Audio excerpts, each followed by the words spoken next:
These nails grow upward instead of forward. For 30 years, my client hated how her hands looked. She tried doing extensions, but they would always lift within days. The problem isn't the nails, it's the direction they grow, and most nail techs unknowingly make it worse. Today, I'm going to show you exactly how to fix upwards growing nails. But first, let's take care of the surrounding skin. She has thin and stretchy cuticles, a bit sensitive. Also, we have deep side grooves, which means we need to take extra care of cleaning them. And we have also some leftovers of the previous product. She tried to do gelish overlay to make her nails look prettier, so we need to deal with that. Also, the size of the nail plate are so deep into the side grooves, which makes me wonder what kind of product and technology I'm going to use. And honestly, as I was doing this prep, I have not decided yet, because first we need to take care of the cuticles. So once we push them back, then we need to take care of the free edge of the nails. Some of them are very short, but some of them are actually quite long. And I have to say, this is quite a challenge to shape a nails like this as they're tilting upwards. So the first thing we need to do when doing extensions is make them as short as possible. Because with nails that are growing upwards, you will always see that this direction upwards mostly starts at the free edge. So the longer your nails are, the more upwards they're going to look. So I'm going to file them as short as possible, which gives me another challenge, because on the other hand, since her nail plate is so deep into the side grooves, I actually don't want to make them extremely short, because that will give me a disadvantage when doing nail extensions. So I ended up making the central part of the nail as short as possible while leaving a little bit of the corners. Then we proceed with dry manicure. I will be using diamond flame-shaped bit. And for nails like this, I recommend using bigger size of the flame-shaped bits, because they can reach further deep into the side grooves, and our goal is to clean them as much as possible. Even though her skin is rather dry, the cuticles feel a little oily, which makes it also a bit tricky, because as I push them back, we can see these leftovers of the cuticle that are clogging the drill bit right away. So for hands like this, you may consider using 2 or 3 bits, which means once it gets clogged, you get a new one. And then once you get to the other hand, you might also get a new one, because when it's too clogged, you won't be able to clean it all properly. It's totally normal when you're doing nail prep for challenging nails that it's taking you way longer than it's supposed to. Also, whenever we have nails that are deep into the skin, surrounding skin and side grooves, we need to clean all the depth, and obviously that's going to take you longer.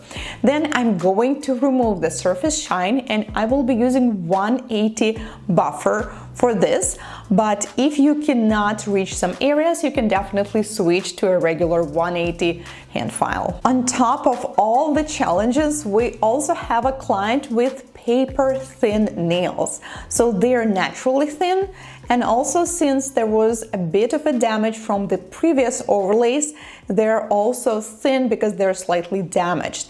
So I'm being extra careful to not file them even more. And then we apply the prep products: dehydrator, non-acid primer, and a thin layer of the base coat. And since her nails are thin, since we need to restructure them, I decided that I'm going to use a silk wrap, because it always gives this additional strength to the nails. So I apply base coat, and then I apply this silk on top without curing it. Then I take the dual form, because the silk wrap, it's not that flexible. It doesn't really want to take this curve, this shape of the nail. So with the matching size of the dual form, I'm going to make it curve, and once I'm holding the dual form, we flash cure it for a couple seconds, and then once we do it to all of the nails, we are going to fully cure them in a full-size lamp. And today I'm testing this new lamp, which brings us to our sponsor of today's video, Melody Susie. This is a portable and rechargeable lamp, finally, because I always have so many different wires on my table, and it would be so great if I will have the lamp without the wire. So it has a silver color, which in my opinion is the best color, because on white lamps you will always see this dirt and stains. Black lamp is going to be covered with dust, while the silver is in between, so it's just perfect.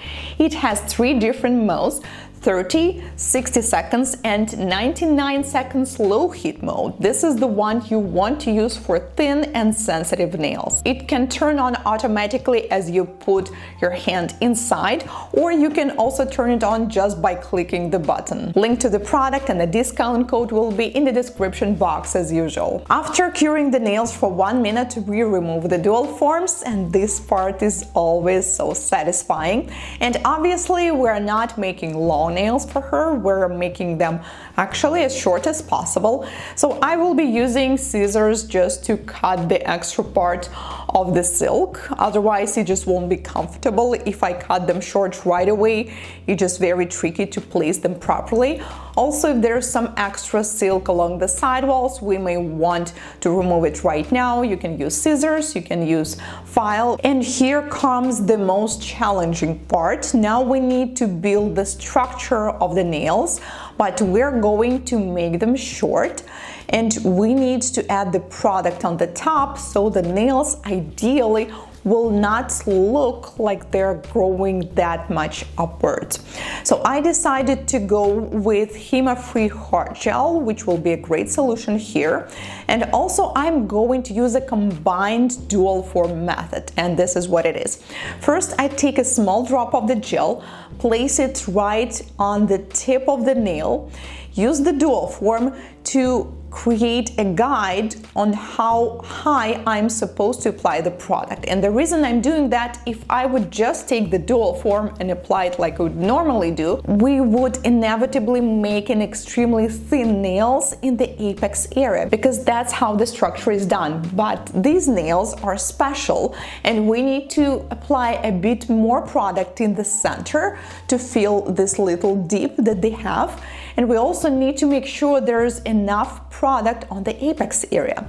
So I'm building this guide first, and then I apply the gel into the dual form and apply it on the nail like I normally would. Because I have this cured drop underneath, it will not let me push through it and make them super thin. So it basically works as the guide. And of course, I'm not making these nails extra long, we're making short nails. The worst shape you can do on upwards growing nails is square shape. And then you probably wonder, Anastasia, then why you're doing square shaped nails right now? Well, I really want to make sure that I properly build the sidewalls. That's why they kind of look like a square now, but I do not have any intention to finish them as a square-shaped nails. By the way, when applying gel with the dual form, also make sure that the silk part is fully saturated by flipping the hand over and making sure there is enough product. So then we remove the sticky layer from the top, and we're going to file and shape the nails.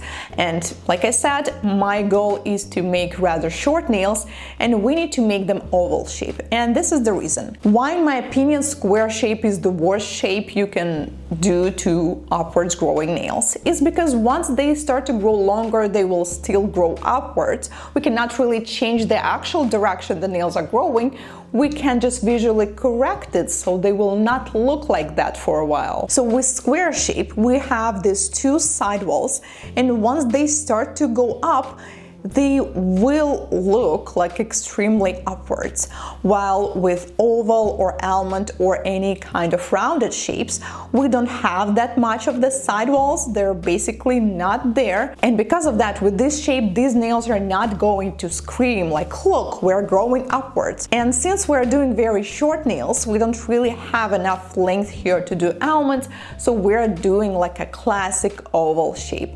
Also, for anyone who has some history of not being able to have nails for a long time, I think oval is one of the safe shapes because there are no corners, it's pretty life-friendly, and it's pretty easy to navigate with this shape.